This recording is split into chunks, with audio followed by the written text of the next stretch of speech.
ಅತ್ತೆಗೊಂದು ಕಾಲ ಸೊಸೆಗೊಂದು ಕಾಲ ಈ ಗಾದೆ ಮಾತನ್ನು ಚಾಗನೂರಿನ ಜನ ನೆನೆಸ್ಕೊಂಡು ನಗ್ತಾ ಇದ್ದಾರೆ. ಇಲ್ಲಿನ ಫಲವತ್ತಾದ ಭೂಮಿಯಲ್ಲಿ ವಿಮಾನ ನಿಲ್ದಾಣ ಸ್ಥಾಪಿಸಬೇಕು ಅಂತ ರೆಡ್ಡಿಗಳು ಹಾಗೂ ರಾಜ್ಯ ಸರ್ಕಾರ ನಿರ್ಧರಿಸಿದರೆ ಈ ಭೂಮಿಯನ್ನು ವಶಪಡಿಸಿಕೊಂಡು ನಮ್ಮ ಹೊಟ್ಟೆ ಮೇಲೆ ಹೊಡಿಬೇಡಿ ಅಂತ ಅಲ್ಲಿನ ಬಡ ರೈತರು ಪರಿಪರಿಯಾಗಿ ಬೇಡ್ಕೊಂಡಿದ್ದರು. ಈಗ ಅದೇ ಚಾಗನೂರಿನಲ್ಲಿ ವೋಟ್ ಕೊಡಿ ಅಂತ ಶ್ರೀರಾಮುಲು ಬಿಜೆಪಿಯವರು ಕೈ ಮುಗಿದುಕೊಂಡು ಮನೆ ಎದುರಿಗೆ ಬಂದರೆ ಅಲ್ಲಿನ ರೈತರಿಗೆ ಅವರು ಮಾಡಿದ್ದೆಲ್ಲ ನೆನಪಾಗ್ತಾ ಇದೆ.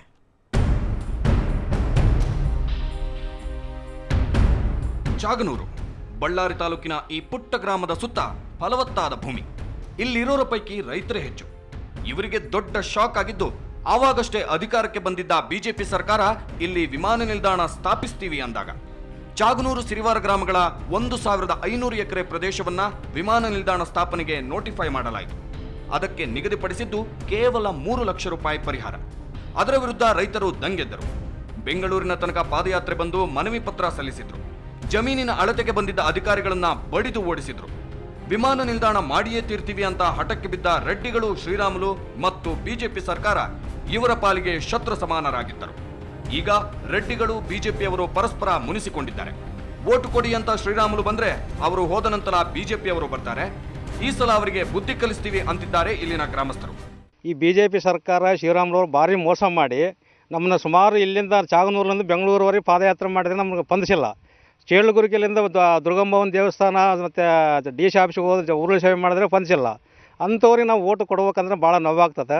ಯಾವುದೇ ಕಾರಣಕ್ಕಾಗಲಿ ಬಿಜೆಪಿ ಸರ್ಕಾರಕ್ಕಾಗಲಿ ಶ್ರೀರಾಮುಲಿಗಾಗಲಿ ನಾವು ಓಟು ಕೊಡೋದಲ್ಲ. ನಾವು ಆಯ್ಕೆ ಮಾಡಿದಂಥ ವ್ಯಕ್ತಿಗೆ ಓಟು ಕೊಡ್ತೀವಿ. ನಮಗೆ ಬೆಂಬಲ ಮಾಡಿದವರಿಗೆ ಯಾವುದೇ ಕಾರಣಕ್ಕೂ ಈ ಬಿಜೆಪಿ ಸರ್ಕಾರ ಬಳ್ಳಾರಿ ರೈತರ ಮೇಲೆ ಕೇಸ್ ತೆಗೆದಿಲ್ಲ. ಒಂದು 307 1 ಫಾರ್ ಸೆಕ್ಷನ್ನು, ಜೀಪ್ ಗೇರಾವು, ಕಿಡ್ನಾಪ್ ಕೇಸ್ ಅಂತ 4 ಹಾಕಿದ್ದಾರೆ. ಇವತ್ತಿನವರೆಗೆ ನಮ್ಮ ಬಳ್ಳಾರಿ ಜಿಲ್ಲಾದಲ್ಲಿ ರೈತರ ಮೇಲೆ ಕೇಸ್ ತೆಗೆದೇ ಇಲ್ಲ. ಇವತ್ತು ಓಟು ಕೊಡೋದು ನಾವು ಹೆಂಗೆ ಕೊಡ್ತೀವಿ? ಬಳ್ಳಾರಿ ರೈತರು ಇಡೀ ಕರ್ನಾಟಕ ಒಂದಾದರೆ ಬಳ್ಳಾರಿ ಜಿಲ್ಲೆ ಒಂದಾಗಿದೆ. ಅಂಥ ಸರ್ಕಾರ ಗಣಿ ಮಾತುಗಳು ಕೇಳಿ ಯಡಿಯೂರಪ್ಪ ನಿನ್ನೆ ಚಳುಗುರ್ಕಲ್ಲಿ ಹೇಳಿದ ನಾನು ಅವ್ರ ಮಾತು ಕೇಳಿ ಜೈಲಿಗೆ ಹೋದೆ ಅಂದ್ರೆ ಯಾಕೆ ನಾವು ವಿಧಾನಸೌಧ ಒಳಗಡೆ ಬಂದು ಒಬ್ಬ ಮಧ್ಯಾಹ್ನ ತಾತ ನಮ್ಮ ಏರ್ಪೋರ್ಟಲ್ಲಿ ಕ್ಯಾನ್ಸಲ್ ಮಾಡಿದ್ರೆ ಇಲ್ಲರಿ ಗಣಿ ಹೇಳಿದ ಮಾತ್ರ ನಾವು ತೆಗಿತೀವಿ ಅಂದ. ಇವತ್ತು ಅವ್ರು ಹೇಳಿದ ಕಾರಣ ಅವರಿಗೆ ಸುಖ ಮುಟ್ಟಿದೆ. ನಮ್ಮ ರೈತರಿಗೆ ಎಷ್ಟು ಕಷ್ಟ ಆಗಿದೆ ಅಂಬೋದು ಯಡಿಯೂರಪ್ಪ ಗೊತ್ತಾಗಬೇಕು.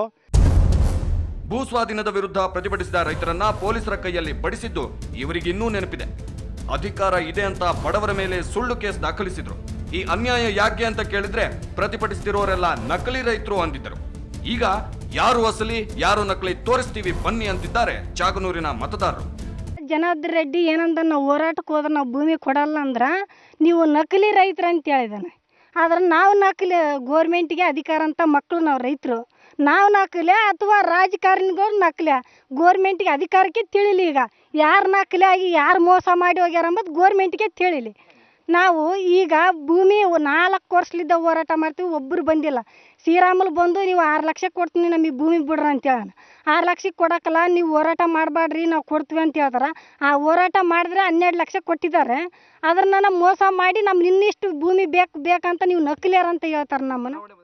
ಹಾಗೆ ನೋಡಿದ್ರೆ ರೈತರ ಹಠಕ್ಕೆ ರೆಡ್ಡಿಗಳು ರಾಜ್ಯ ಸರ್ಕಾರ ಸೋಲಲೇ ಇಲ್ಲ ಅಂತೇನೂ ಇಲ್ಲ. ಮೊದಲು 1100 ಎಕರೆ ಭೂ ಸ್ವಾಧೀನಕ್ಕೆ ಅಧಿಸೂಚನೆ ಹೊರಡಿಸಿದ್ದರು.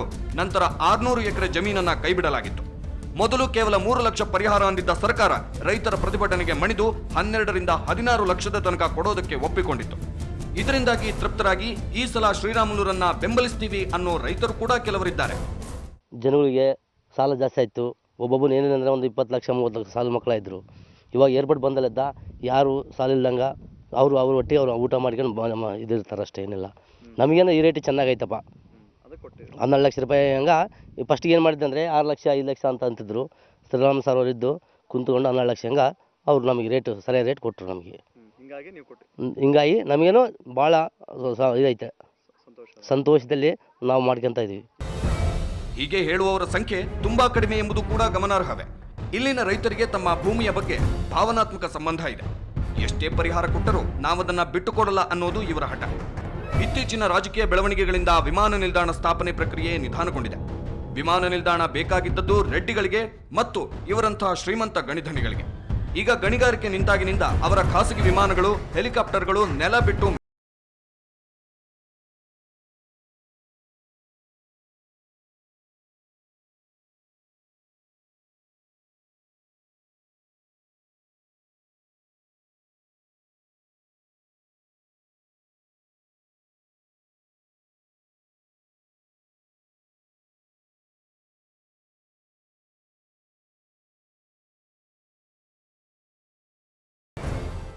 ಈ ಜಿದ್ದಾಜಿದ್ದಿಯಲ್ಲಿ ಕಾನೂನು ಸುವ್ಯವಸ್ಥೆಯ ಪರಿಸ್ಥಿತಿ ಹದಗೆಡೋ ಸಾಧ್ಯತೆಗಳು ಜಾಸ್ತಿ. ಅಂಥ ಪರಿಸ್ಥಿತಿ ಬಂದರೆ ಎದುರಿಸೋದಕ್ಕೆ ಪೊಲೀಸ್ ಪಡೆ ಸರ್ವಸನ್ನದ್ಧವಾಗಿದೆ.